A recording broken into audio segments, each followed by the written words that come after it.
Um, this only was brought on because I did the video of my sister, but how can not speaking to your parents affect you? I think if you're someone that's grown up with no parents, it might affect you because always leaving to wonder. It's when you don't have something, it's easy to want it more than when you've actually had it. And when you actually have it, you can kind of not appreciate it as much as you should. But everyone has troubles, and I've had such a up and down relationship with my dad because he has never really been a father, to be honest. I think he's been more of a dad for show. I feel like in his head, he's been the best father ever because he dictates and he says what he wants from you.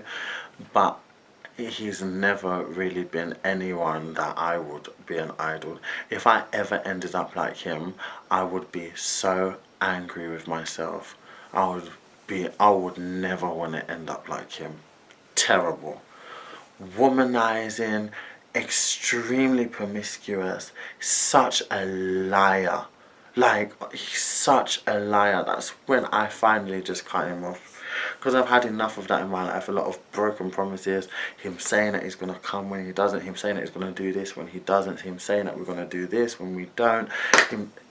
He's never really ever been there. He's more there for women that he sleeps with than he's actually been for his own children. The times when we really needed him to help, he was never there. And as much as people can always be like, you only get one parent, you only get one parent, you only get one mama and one dad, so no matter what you do, you always have to learn to forgive because you only get one. Like, I'm not going to listen to that anymore because I used to. That's why I kept on tolerating his nonsense.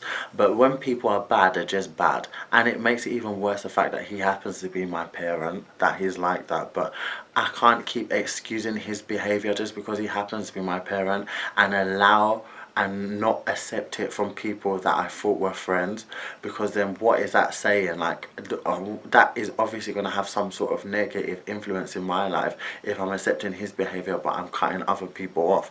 It doesn't make it any sense because that's making me unhappy. It's actually making me more unhappy having to deal with him than having to cut people off, because when I do that now, when I have done that with the friends in my life, that hurt, but it was that I was so over it already because that was a long time coming. But I can't keep excusing someone that's never really been there. He's been a horrible a father figure, to be honest. Terrible. And it makes it even more strange because he was British born, so you'd think that he'd be kind of westernized a tiny bit. So there's a lot of stuff that he is kind of westernized on, and it makes it better because it's not like I don't have the proper raw, rugged African man as a father where they really are adamant and extremely dominant. Like, I can still maneuver my way around stuff and he can still tolerate stuff because he's used to it. Like, if he was born in Nigeria and then come here later, it would have been totally different. Even though he's bad, he could have been so much more worse. And he's already bad, so I don't even want to think of worse. But I love my dad. I love him for all the bad stuff that he's done. I mean, he's still my dad, but I just don't choose to interact with him anymore. So that is just a personal choice that I'm making as an adult, and it works for me that way because with him I've kind of just lived in fear. I've been scared to talk. I've been scared to do things. I mean, when I was in college, I was lying for 2 years that I was doing law when I was doing graphic designing. I lied that I was in uni doing something else when I was doing business studies. The first time I went uni, and I've always, like, when I was working as well, I was lying that I've always had to lie. Like, and that's a bad trait that obviously I've picked up from him, but that was only to him. I always had to lie. Like, I was never able to talk openly. Like, I never had a father that I can just, look up to, have a laugh with. The only time we could have a laugh is when he wanted me to drive when he wanted us to go clubbing so he can like do his nonsense of fornicating with other people my age, and he would need a driver when he's drunk, and that would be me. So I would be his cab. That's the only time when he seemed to have been okay with me, to be honest. Other than that, he's either lying or dictating about what I shouldn't do and what I should be doing, when he has not even been in my life to say, to make decisions like that, because he hasn't seen anything. A lot of the stuff I've got and I've had and I've done is been by my own accord and with the support of my mum. But I he hasn't done anything apart from made me realise what I don't want in a man. Not any of those traits. Because me, when I was insecure, I attracted all of the traits that he has. And now I'm together and older, I'm in something stable, and I haven't got, the person I'm with has not got one of those things that he possesses.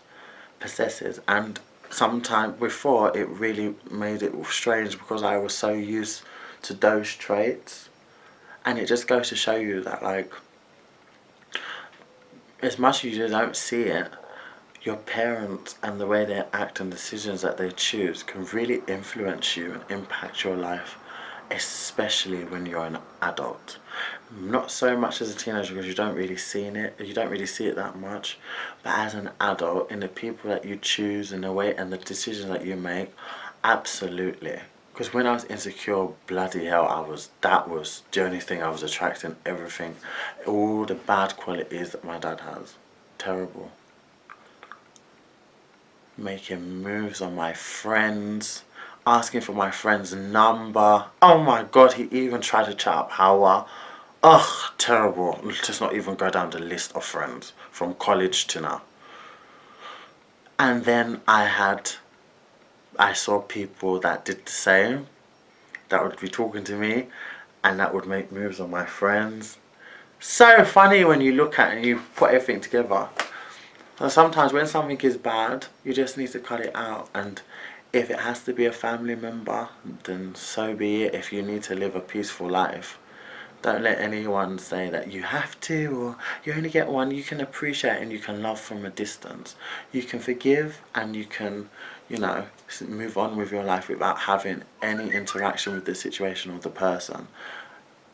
I don't think, because I can't sit down and talk to someone like that because he's so strong-minded, he's so self-righteous, and I can't sit down and be like, you didn't do this or you didn't do that or you could have done this more, because he doesn't see that.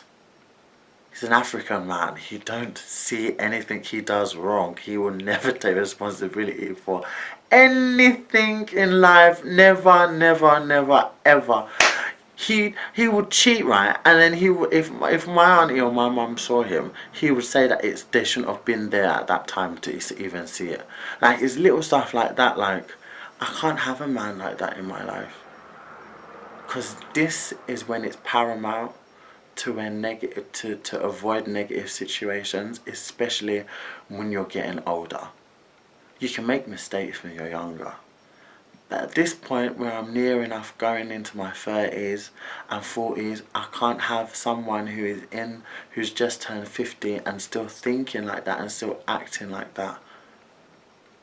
He was barely there as a child, and now me being an adult, I have to tolerate him and that behaviour. You've got to be kidding me. I can't. It's so distressing, and just every time he phones when he's drunk, I can't. So sometimes you need to let people go in order to find it, to make their own mistakes, and to maybe realise he might not realise next year or in 10 years or in 20 years or in 30 years. But I do believe that one day he will realise without me needing to say anything, and that is time lost. But that wouldn't be my time lost. That would be because he never put the priority of being a responsible parent first. And no one gets a handheld book on how to be a parent, or the best ways. No one knows that, but I'm 27. He's got a daughter in her 30s. He's got like 6 kids. I mean, he's probably gonna have some more. No, he's wait. Me, Sean, Chelsea, Chesley, Jordash, Lauren. Oh, I've got an older brother. Found about him when he was drunk. He said I don't need to know anything about him or anything. He's living good in Nigeria. So it's amazing. You tell me I've got a sibling and I don't need to know anything about him. So if you're out there and you do know me, you can message. Yeah, he's got 7 kids. And he doesn't make an effort for any of us. And I don't mean anything financially either, you guys. Just sometimes you just need support. And I've never had a day him just phone. Hi son, how are you? You right? Blah blah. Just how is this? How is this? Like, he's always about, are you doing this? Are you doing this? I'm this and this and oh, I had this girl and I did this girl and I did this and just unnecessary. Unnecessary nonsense.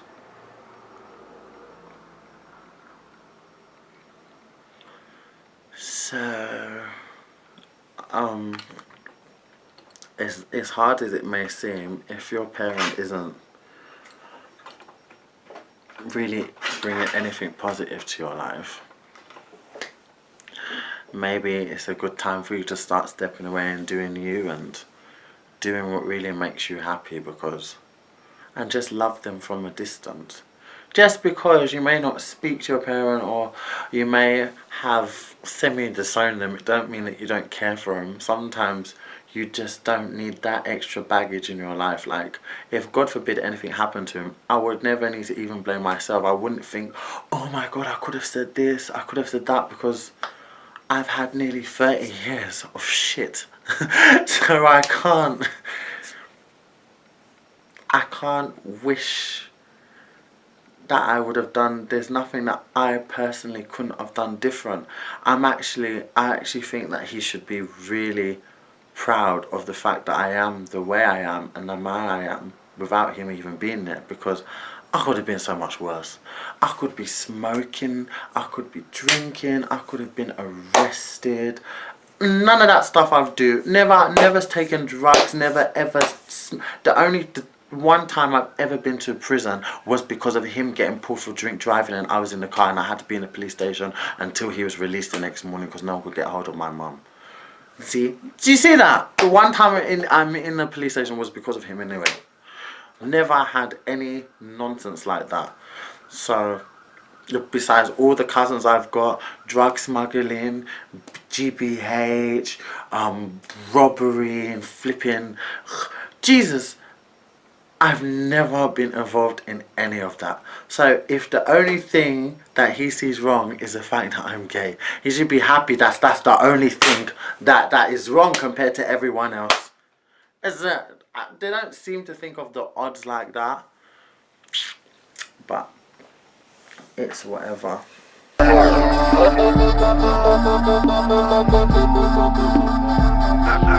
ready to go.